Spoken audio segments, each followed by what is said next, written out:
Right, thank you, Johan. Good morning, colleagues. Good morning, Minister and department officials. Today is the 28th of November, 2020. This is the Standing Committee on Local Government. We are gathered here to deliberate on Vote 14 Local Government in the schedule of the Western Cape Adjustments Appropriation Bill 202 B3 2020. Thereafter, we will consider and adopt the report if need be for vote 14 and adopt resolutions if necessary and all possible outstanding minutes since this is our last meeting for the term. So on behalf of the Standing Committee, let me welcome all members present, the Minister and all the department officials under the leadership of Mr. Graham Paulson. So for record purposes, may I ask the members to introduce themselves? Good morning, Chair. Kayla Murray, member. Good morning, Bakodi Maseko, member of the Standing Committee. Morning, Chair. Cameron Dugmore, member. Good morning, it's Member Makamba Poita. Thank you. Any other members present? Morning, Chair.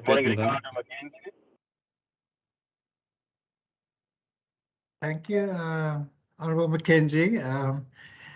Any other member? Honourable Moran, you have introduced yourself, but you were interrupted. Morning, Chair. Piet Moran, alternate member of this committee. Mornings also to the MEC and all those present. Thank you so much, members. Johan, did we receive any apologies? No apologies, sir. Thank you so much. Colleagues, as we are very conversant to the rules of engagement as far as virtual meetings are concerned, I would find it superfluous to re-emphasize the rules of engagement. Safe to say that we do have interpretation services available if members wish to express themselves in a different language other than English. So we have an interpreter present on the MS Team platform. This meeting is also live streamed on YouTube, and for any members of the public who want to follow our engagement, they will do so via that stream. So without much further ado, I'm going to ask the Minister, Minister Bredell, welcome again. If you have any introductory remarks you'd like to make before we table the adjustments, over to you, Minister. Thank you, Honourable Chairperson, and to the Honourable Committee. Thank you, members, for being present this morning, and to my HOD and my team, thank you. Honourable Chairperson, during the estimate for 2022-2023 financial year, the original budget of 309,301,000 rand decreased by 9,204,000 rand to 300,097,000 rand. This was the result of, amongst others, the following: a saving of 8.4 million rand due to the reduction of employee compensation. This is reallocated towards additional contracts appointments during 2023-2024 financial year.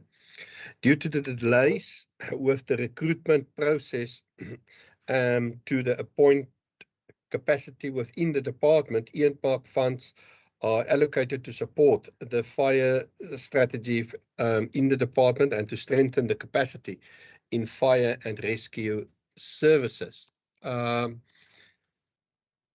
These funds are also to be reallocated in 2023-24 financial year to fund the replacement of the Disaster Management Center audiovisual infrastructure and the maintenance and the support requirements relating the audiovisual infrastructure.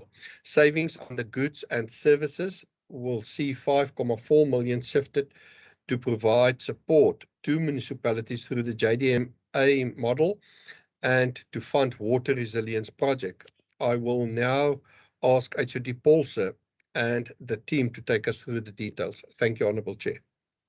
Thank you, Minister. Mr. Paulse, welcome to you once again, and over to you. If you want to introduce your colleagues that's going to assist you in assisting us in understanding the adjustments, you're welcome to do so. Over to you, Mr. Paulse. Good morning, Honourable Chairperson, and also to the members and also to the Minister this morning and to my colleagues on the platform. So we've got the three Chief Directors here, Honourable Chairperson, as well as the CFO and her staff and some of the other staff. And perhaps just to connect to the Minister, so we have in total reduced the budget, adjusted the budget by 9.2 million. And we are in discussions with the Provincial Treasury on the basis that we get some of that money or all of that money back in the adjustments of 23-24 based on a strategy, a COE strategy that we will have to provide the Provincial Treasury. It's put like delays on the recruitment and selection on the recruitment and selection and recruitment process. It is we have gone through the recruitment and selection process for a number of posts. We were not successful in filling those posts. We opted for a headhunting approach. We were not successful in that, and both senior manager posts, amongst other, have now been re-advertised, and we're now busy with the shortlisting of those senior management positions again, and hopefully we can this time around fill some of the vacant senior management posts. That's a one thing, Honourable Chairperson. The other thing is we could this time of the year we do our annual transfers to municipalities based on a due diligence process within the department, where we, based on our own data and our own information in the system, but also with engagements with municipality, allocate certain funding to certain municipalities for particularly service delivery projects, but also to look at some of the citizen-centric projects within municipalities. And this time around, we've completed that process, and we've got a detailed annexure in terms of the transfers to municipalities for the benefit of the citizens, but also of service delivery. And obviously, there's certain conditions attached to those transfers to municipalities. We have made certain adjustments, obviously, in terms of the audiovisual equipment, as the Minister said, to get that. We have been reallocated that money in the next coming year, 23-24, and that is for the audiovisual equipment. And then we have made minor adjustments, Honourable Chairperson, so that we can actually have some of the funding back in the new year, and that is 23-24. And so the outcome of the budget, that there has been adjustment downwards of 9.2 million. Thanks, Chair.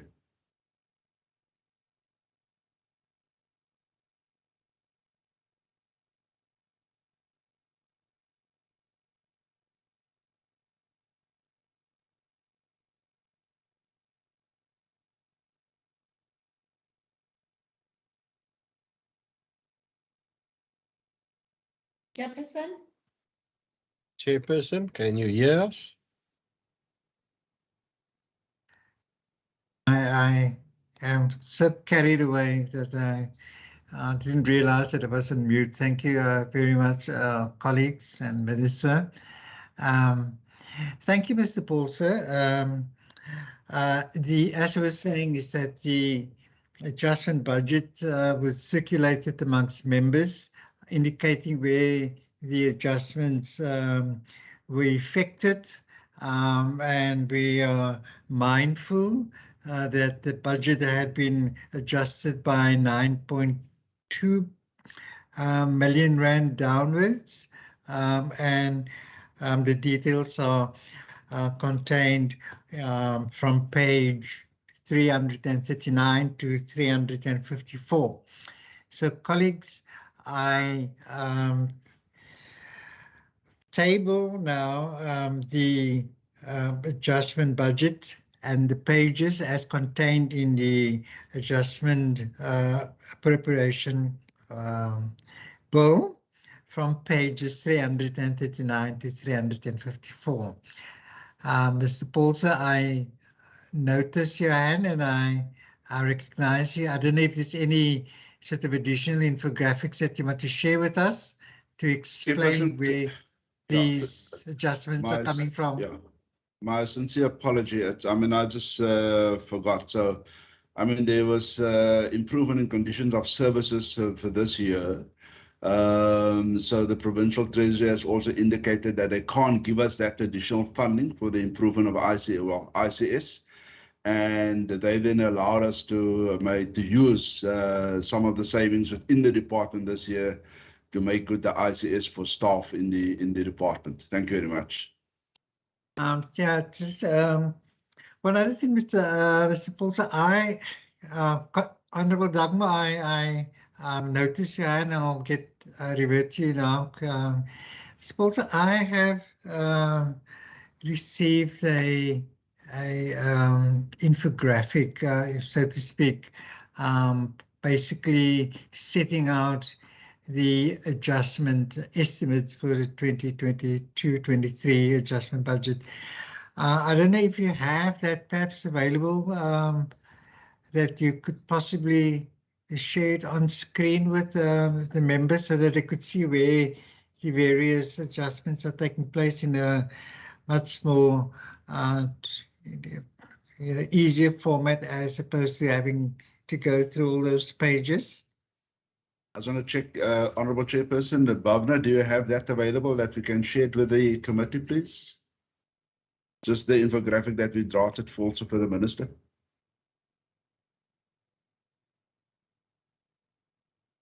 Yes, Chair, yes, we'll put it onto the screen now if you just give us a moment. Okay, good, ma'am. Okay, and then you will just, just go through it briefly, Mr. Paulser, and then thereafter we can open up for questions from the members. At this stage, while we're waiting on that, could I have Honourable Dagmar recognizing Honourable Maseko in that order? Thank you, Chair. Chair, if I could just, go quite quickly through the issues on page 340, and I think the HOD has referred to this, the compensation of employees, the decrease. All of us are aware of and this was said in the annual report, that this department is actually understaffed, in regard to the tasks that are outlined for the department in regard to legislation. So, I really, I hear what the HOD is saying in terms of headhunting and so on, but, really, from the beginning of the financial year, the fact that we're now in September, that we haven't fill these posts, and that we're now surrendering 8.44. So I think we need to actually ask the MEC as well as the HOD, just give us a sense as to which posts these are and when they are actually going to be filled, because I really don't think we can, continue like this with a department that is already understaffed. And then the shifting, page 342, the shifts of funding between programs. There's reference there that R1 million has been taken from the awareness-related projects and machinery and equipment for CDWs to fund IT equipment in Program 1. I mean, surely, and that is apparently also for communication and social media campaigns. Surely, the equipment and the machinery that the CDWs need is a priority. So how is that actually justified? And then in regard to shifts between programs, 344, there's a decrease of 894,000 in regard to goods and services. It's clear that a critical sub-program is actually municipal infrastructure, and there's absolutely no detail. I just want to check, is that detail provided elsewhere in the budget? And so we see this decrease in goods and services, but we're not actually told what were these funds initially identified for in the main appropriation. And then on 344, shifts between sub-programs, savings had been identified in regard to the drought capacity support. I mean, we've actually had a totally disastrous drought in this province, worst in many, faced by many generations. And, the lack of access to water and people are suffering from this. So how, once again, can it be explained that they've simply been delayed in filling of the drought capacity support? I mean, are we talking about permanent posts there? Are we talking about contract posts? But the reality is that over 3 million, which was intended to those who have suffered from the drought, has actually not been allocated. And then on 345, and I'm almost done, Chair, there's 1.68 million earmarked to support municipalities in regard to their roles and responsibilities during the transition post the 2021 elections. We all know that capacity is a huge challenge, but now we read that 1.68 has been returned to the Provincial Revenue Fund because of delays with, again, recruitment process to appoint capacity. All of us know that post the elections there's a huge amount of support needed, especially in municipalities that have to deal with these fragile coalitions. So does this capacity, doesn't it exist in the department at the moment?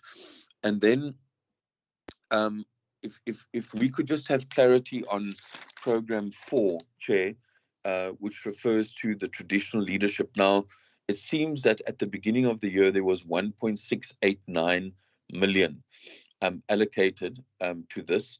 We now have 591 surrendered. So what exactly is the balance of 478,000 going to be used for? I think in the annual report, we raised our concerns that when we asked this question, the department said, no, they're waiting for the National Commission, and that commission is putting out adverts, for people to apply, etc. But surely we need to be more proactive in the province and actually convene meetings, briefing meetings with traditional leaders. Maybe we can invite the commission there. But my main question here is, you've surrendered 591. So what is the 478 actually going to be used for for the remainder of this financial year? Thanks, Chair. Thank you, Honourable Zapmo. Honourable Maseko, over to you. Chair, I think Member Dagmore covered me with the questions. We have limited time. Thank you very much. Thank you, Honourable Maseko. Any other members who'd like to pose any questions for clarity or new questions? None. Minister, hand up. I see a hand there. Okay, Honorable Moran, please shoot. Yeah, because I can see that you can't see my hand. Look, Chair, in a way, the Honorable Dakma also have covered me, but just the surrender of funds and reasons given by the HOD is basically a capacity issue, and also when the MEC have spoken, he also spoke about the capacity issue. And yeah, it almost seems as if there is no capacity currently within these departments. The HOD did mention the senior manager position. But Chair, if you can remember in the annual report meeting and the year under the discussion, 21-22, there was the same issue.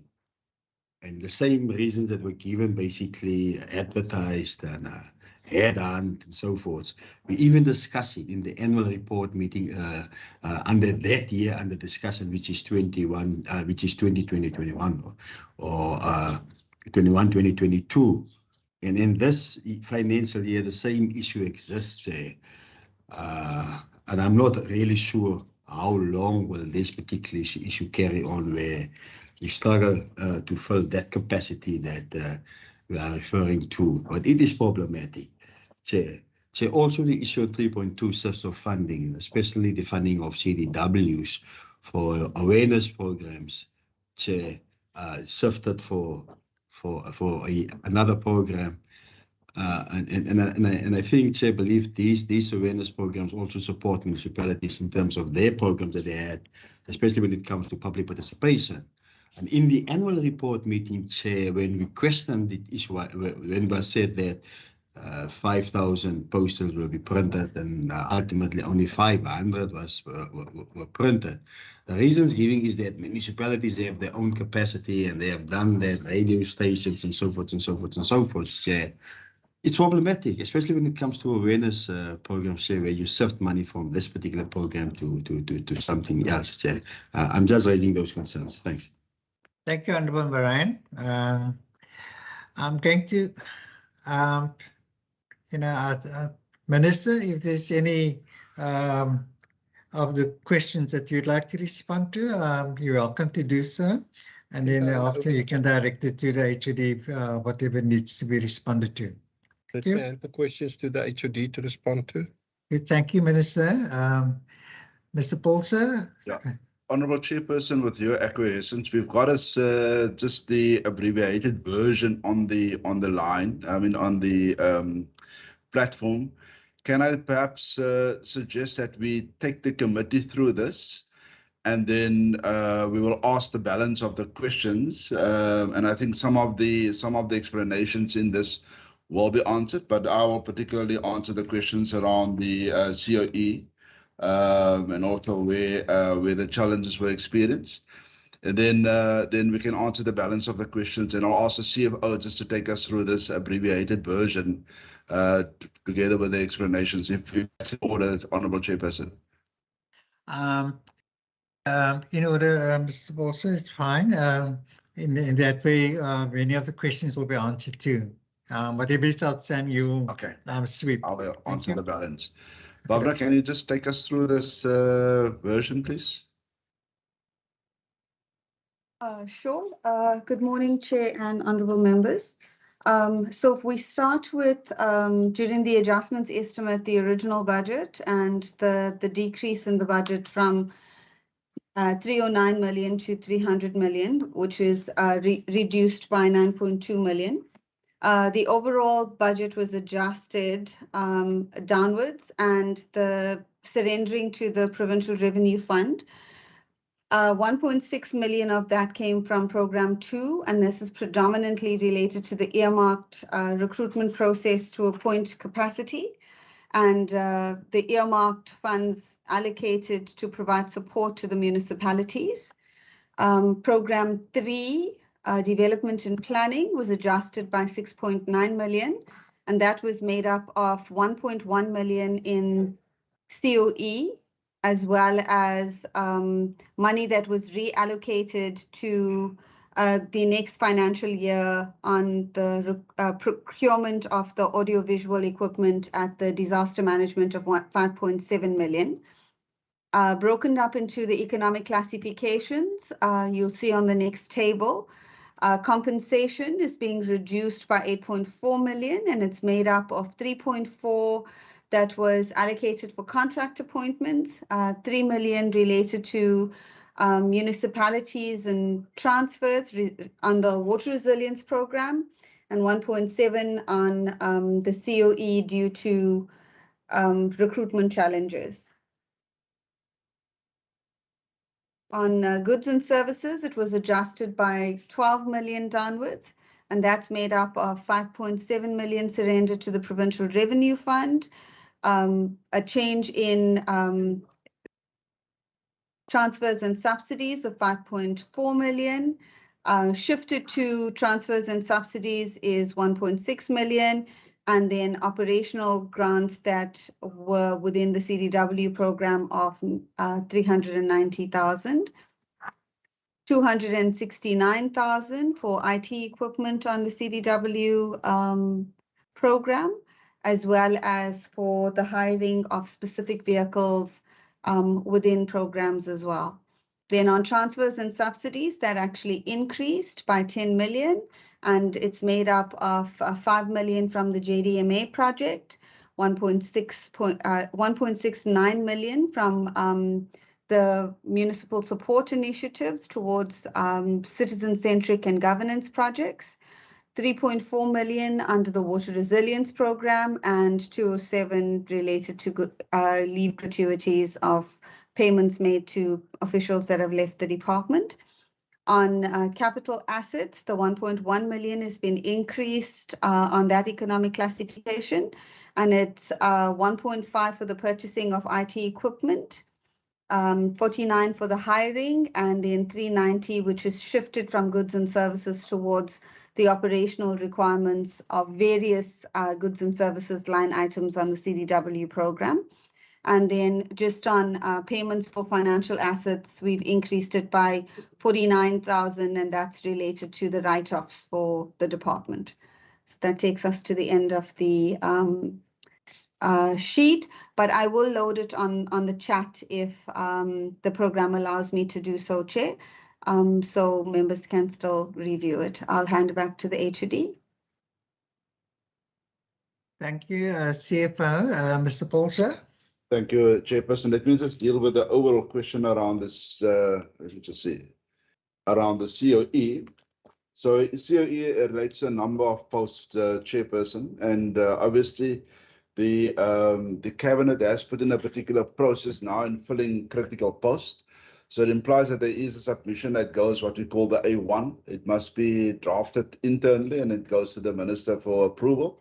And subject to that, we go through a recruitment and selection process. The Honourable Member Maran is actually correct. It's around the post. The IDP post has been vacant since last year, August, with the passing of the director. So we have advertised it, Chairperson. We had interviews. We sent people for the competency assessment. We were not successful in it. We went for a headhunting. We could find out where people are working in municipalities that are responsible for the IDPs in other departments like the environmental affairs and development planning. We've gone through a headhunting process. We've done the interviews. We've done the competence assessment. And again, we didn't get someone for that particular post. And we decided now to re-advertise again. There's many reasons, but perhaps if the committee would ask some of the reasons, we can make some of the reasons available. But we are instead losing staff to municipalities, just given particularly on the task levels, the higher salary levels that municipalities do pay. And myself and the minister are currently with the national minister around just the task levels of not necessarily senior managers, but of other staff lower than senior managers and the municipal manager in the local government environment.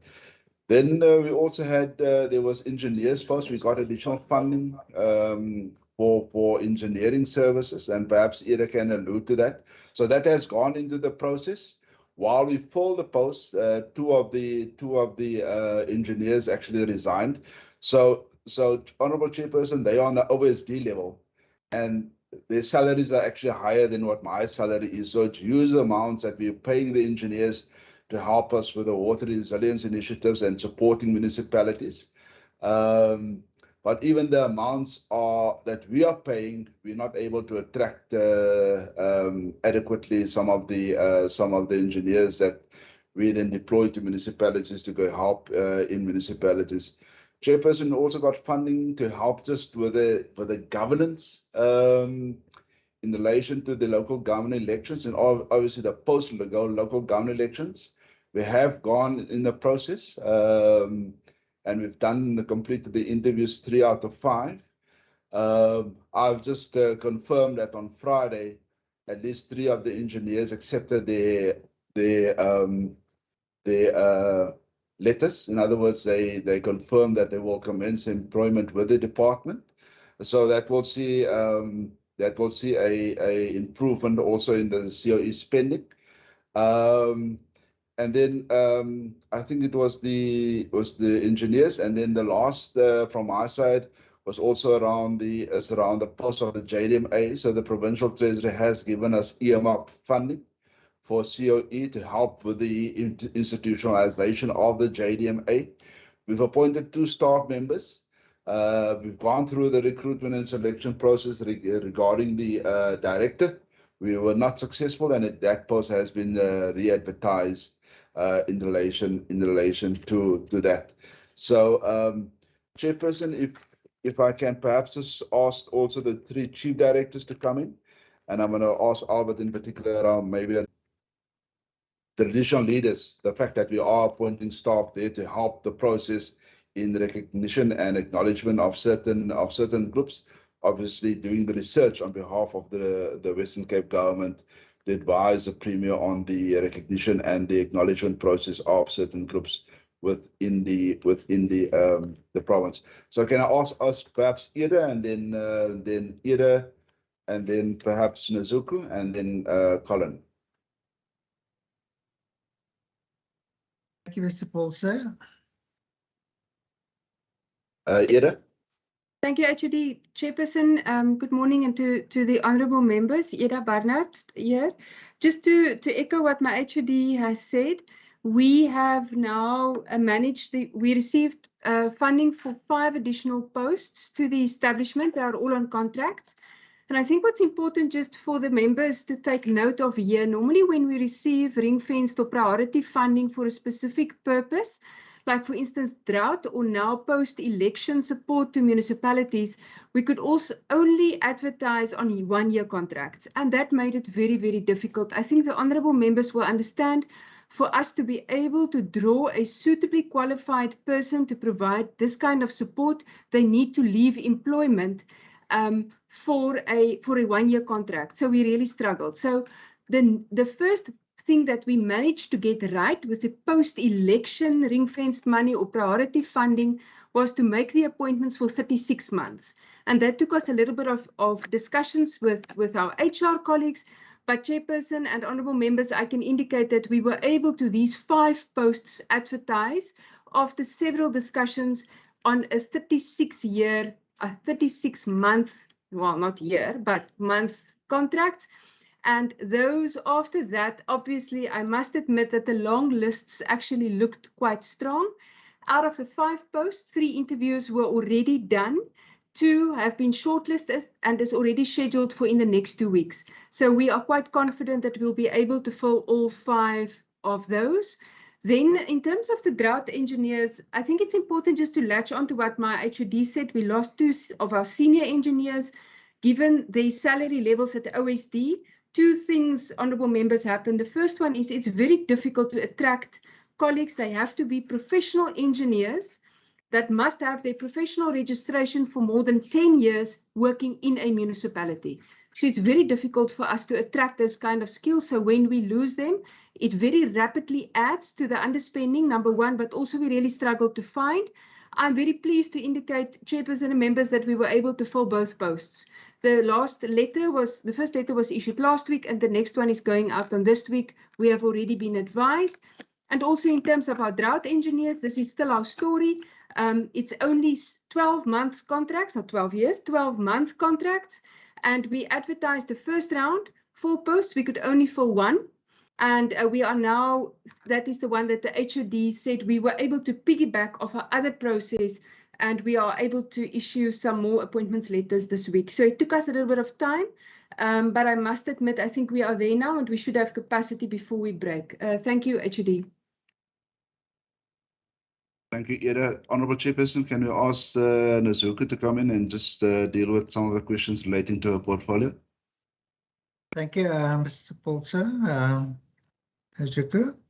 Honourable Chair, in relation to the CDW post, when we started the financial year, due to resignation as well as retirement, we had approximately 15 CDW posts that were vacant. We have managed to fill over a third of those particular posts. One of the difficulties with us in having to recruit CDWs is the fact that when we've advertised, there tends to be also applications that are coming from outside the areas that we prefer. So if, for instance, we advertise a post that's in the Central Karoo, then we get applications for people who are in the other areas. So that takes quite a lot, because it's preferable for a post like that to recruit from the local area. We've engaged our CSC colleagues in a better way in how we can then expedite that in other ways of how do we recruit to avoid those kind of delays. We have now found a solution in terms of us recruiting forward, but we filled over a third of those posts. We again have other resignations in the same program, and we're now managing them in line with how CSC and ourselves have now agreed to recruit forward. I think the other issue that touched with the HOD that also causes delays, especially on the CDW side, is issues that come up through the vetting process. If the vetting process brings up what CSC refers to as illicit activities, then on the basis of that, then CSC must now go through a process of verifying those with SEPs. And it takes considerable longer time to then confirm that the person indeed has a criminal record. And that also contributes towards the delays in terms of the recruitment process. The HOD has touched on the delays in relation to the director IDP post. On our side, we're quite proactive. The minute the director died, we immediately went in through a recruitment process. It's been quite difficult to try and recruit for that particular post. We advertised, as the HOD indicated. We actually went through, the HOD and I are part of that panel. We went through all the applications that we had received. We battled to get good candidates. We interviewed, and unfortunately, the outcome of that process, we're not able to recruit. And then between the HOD and I, we actually reached out to our other provincial counterparts in other provinces to encourage people to submit CVs. And it's really been quite difficult. Even now, I'm dealing with a short list, and already I'm seeing challenges. And so it's quite a challenge with some of our posts, as the same which Ida is indicated on the engineering side. The posts relating to the IDP side, they are also quite challenging. We've also had internal promotions, and we now also need to fill those positions in the public participation side, because we've promoted a person within the same program. And now we need to recruit to fill those positions. So thank you, Chair. Thank you, Ms. Mkaka. Mr. Tlengu. And then just perhaps Chairperson Colin afterwards, please. Okay. Can the colleagues just keep it brief, because we are running out of time? Thank you. Okay. Good morning, Chair and honorable members. I'm going to be just quick. I've indicated in the previous meeting that we are currently in the process of appointing people, that we are being proactive, where we are now appointing people in traditional affairs to assist in terms of research, policy and legislation development. We've done an analysis in terms of the gaps in the legislation. So basically the amount is to be utilized. There are 4 posts which have been advertised. Deputy director, an assistant director, an admin person, and a senior admin person. So it's basically for those posts that we will utilize the money for, and we anticipate that around February we'll be able to, the person will be able to commence. Right now we're just in the interview processes. Thank you, Chair. I hope I've been very brief. Yeah, you were. Thank you, Mr. Lengu. Sedina? Good morning, Chair and members. Very quickly, firstly, just as far as the audiovisual equipment is concerned, that is a project that we realize has been out for quite a while. The reason is that when we needed to replace it initially, COVID happened and our disaster center was active 24/7 for a number of years, which meant that we couldn't do it. And we've just recently been informed that there are moves ahead to move Tygerberg Hospital, which would mean that we would have to move here. So we've got a meeting tomorrow to discuss that. We have, however, decided to carry on despite all the things in our way to move ahead with that. And then just the same as far as the posts are concerned with our, I have the same issues as my colleagues. One of the posts that we're really struggling with is geographic information system specialists. That's an extremely rare post in the country. And, we, for example, the last person we left for almost double the salary. So it's really difficult to get people like that. We're continuing with headhunting, but it's really a big challenge. Thanks, Chair. Thank you, Mr. Diner. Thank you, Mr. Graham, and your management for the responses that they provided to the committee. I'm going to ask Johan, do we have any questions from members of the public who indicated they would like to pose questions in relation to the adjustment budget? Chairperson, no, we had no indication from the public. Okay, and I see Honourable Dugmore, you probably have a brief follow-up, Honourable Dugmore. Yeah, thanks very much, Chair, and thanks for those responses. I don't think that we, as a committee, are unsympathetic to what we've heard about all the difficulties and challenges and skills shortages in particular areas. I don't think we're unsympathetic, but I think we are very concerned about, the delays that are taking place. So, Chair, not for answering now, but I think as a committee, we must ask for a comprehensive report about which posts, almost like a progress report, that on the IDP position, we are there. On these positions, we are there.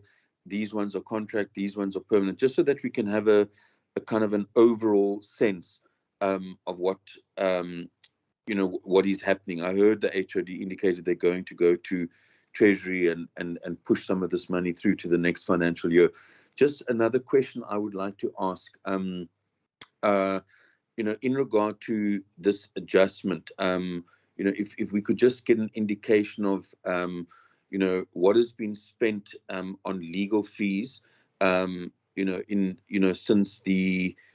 the beginning of the current financial year, and what amounts of those legal fees that have to be paid are as a result of the MEC or the department having lost court cases. If we could just have an indication of that. Thanks. Thank you, Honourable Dugmore. I think as part of our resolutions, we could have that captured as far as the status report with regard to the filling of the vacancies. As far as your second question is concerned, it is not part of the adjustment budget, and certainly we can, in terms of our resolutions, seek a response from the department via that. I don't think that I'm going to ask the department to respond on that particular question right now, because it is not part of the adjustment budget, and therefore we will capture this part of our resolutions, and then the department will respond in that form. As far as the other responses are concerned, thank you, Mr. Paulson and your colleagues. There are no questions from the public, so we're going to proceed now to the next phase of this particular engagement. Allow me to thank the Minister and yourself and your management and the many colleagues out there who are not part of this meeting, who have really done us well in the province in terms of how the department assists municipalities and support it. And from this committee and its members, we'd like to wish you well for the year ahead, and particularly for the season that confronts us, and may you all have a restful and wonderful festive period with your families and your loved ones. Minister, last word. Thank you, Chairperson, and thank you to the colleagues, to the members. But allow me also to say thank you to our staff. Past year was a difficult one. Challenges in local government grew daily. So with the finances being under pressure, the department and the staff really pull out all the stops to keep us on the right track. So to the HOD and his team, thank you very much, and may they get some time to rest during this festive season. Thank you very much. Thank you, Minister. Mr. Paulse, thank you once again. So the Minister and the departmental staff, you may exit the meeting. The committee will remain on the platform to consider the adjustment budget that was presented, and may you have a wonderful day, and all the best for the days ahead. Thank you. Thank you, Honourable Member, Chairperson and members. Thank you. Bye-bye.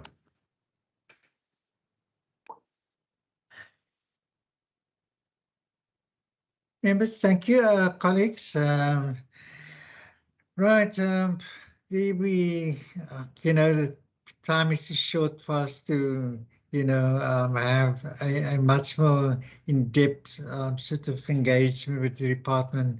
But unfortunately, it is what it is, and we just have to deal with it, Johan.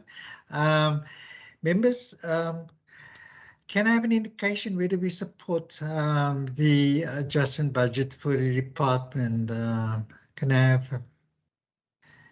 Can members indicate whether we do? Recognize Honourable Maseko and Honourable Murray. Thank you very much. Thank you very much, Chair.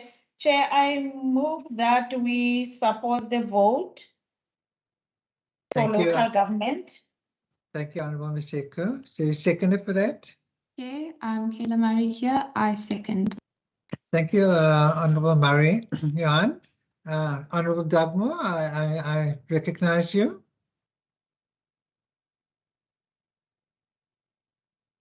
Honourable Dagmo. Chair? Yes. Can you hear me? I can hear you loud and clear. Thanks, Chair. In terms of Rule 90 of the standing rules, I would like the Chair and the meeting to note the minority view of the African National Congress not to support the budget. We don't support this budget because of the fact, firstly, that there has been no expenditure at all in the process towards setting up the House of Traditional Leaders in the province, and secondly, the lack of detail provided in the budget, and finally, the surrendering of funds to the Provincial Revenue Fund because of delays in recruitment to key posts. Thank you, Chair. Thank you, Honourable Dagmo. Those will be captured in the minutes. Johan, can you put up the report quickly, please? Will do, Chair. Seconded. Chair, did you notice that our objection was seconded? Oh yeah, for sure, absolutely. Yeah, without a doubt. Thank you. So, colleagues, there we have the committee report for today. It reads as follows. Can you lower it a little? Yeah. Could we read into the record? Committee report. The report of the Standing Committee on Local Government on Vote 14, Local Government, in the schedule of the Western Cape Adjustment Appropriation Bill, B/2020, dated 28th of November 2022, as follows.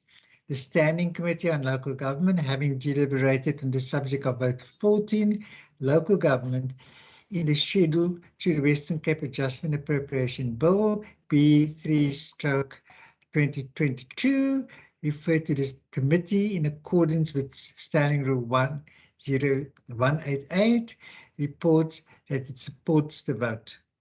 Okay. In accordance with Standing Rule 90, the African National Congress expressed its view that it does not. I repeat, in accordance with Standing Rule 90, the African National Congress expressed its minority view that it does not support the vote. Thank you, colleagues. That's the report. Honourable Dagmo, is that yeah, thank you. Please report the EFF also, Johan. Thank you, Honourable Makamba Boita. Could you just capture that as well? According to Standing Rule 90, the African National Congress and the Economic Freedom Front, Economic Freedom Fighters. Not in front. Big difference. Okay, cool. I've got that one. Yeah. Thank you, colleagues. Can I have a mover that we adopt the report? I recognize Honourable Mseku. Chair, I move that we adopt the report. Thank you, Honourable Mseku. Is the second for that? Honourable Murray, thank you so much. The committee report is duly adopted. Thank you, colleagues. Honourable Maran. The ANC don't have a problem with the adoption of the report, because the report is basically a true reflection of the meeting, and our view is perfectly captured within that report. Thanks. Thank you. Noted. Thank you. Well, and since it's our last meeting, Johan, we have outstanding minutes. Chair, sorry, is it possible just to either ask the committee coordinator to read out the request for information, or can we assist just to conclude this aspect of the meeting? No, yeah, for sure. Now we're going to go on to that now, Honourable Dagmo. So we're going to capture this part of our resolutions. Just as one set of minutes, and that's the meeting that we held on the 2nd of November. Right, so there's the first page. And then move on, the second page. It's basically just a meeting where we deliberated on the, what was that, Jan? There was basically just the adoption of the the previous reports, outstanding documents, documents and all of that. Yes. Correct. Okay, so there's nothing really seriously controversial about it. Can I have a mover that we adopt the minutes? Any honourable mistakes? I recognize you. Thank you. Thank you very much, Chair. I move that we support the minutes. Thank you. We adopt the minutes. Thank you, Honourable Dagmo. Honourable Dagmo, I recognize you. Sorry, Chair, I second that. Thank you so much. Okay. Now the last point on the agenda is the resolutions. Nothing Honourable Dagmo has in his sort of engagement listed outstanding matters that which should get from the department. One being the status report with regard to filling of the outstanding vacancies. Honourable Dagmo, please assist if I am not sort of expressing the true intention of your submission. And then secondly, is also the legal cost. Could you just help with those two, please? Okay, Chair, thank you. No, I think in regard to the first one is a status report, as you indicated, on the filling of posts, indicating difficulties and timeframes and the exact posts that need to be filled, as well as the expected dates by when the vacant posts and contract posts will be appointed. And then the second one was just to, if the department can just provide a list of, a report on legal costs incurred by the department and the MEC in regard to litigation, and what amount of those litigation costs were as a result of cost orders against the department and the MEC. Thanks. Thank you. Thank you, Honourable Dabo. Are there any other resolutions members would like to submit? In the absence of no further resolutions, colleagues, this is the last meeting. On behalf of myself, and I'd like to express my heartfelt gratitude and thanks to the members for your participation in this committee the past year. It's been very difficult for some at some stage, and much needs to be done still. We are mindful of the constraints, not only on ourselves, but also on our various role players within the ecosystem. And we need to be conscious of the fact that the department, notwithstanding its shortcomings and the constraint with regard to the filling of vacancies, have performed exceedingly well the past financial year in as far as the audit outcomes are concerned, the achievement of objectives, and all of those sort of goals that the department set itself out to achieve. From myself, we are eternally grateful for the work and the support that's provided to our support staff, Jan Vermeulen, Jan Kutsia, Mfundu, and our IT staff. May you all have a blessed vacation and Christmas and festive season, and whatever persuasion you hold dear to your heart. And may you have a restful period and return with renewed vigor to the work that we are mandated in terms of the electorate to do. So colleagues, once again, thank you so much, Johan. I appreciate your support and your valuable sort of work that you do, and all the people who are not present here. May you have a restful day, an enjoyable day, and all the best. Thank you so much. The meeting's adjourned. Sorry, I meant to say that. Thank you very much, Chair. Goodbye. Thank you, Chair. Thank you, members. Extra. Okay.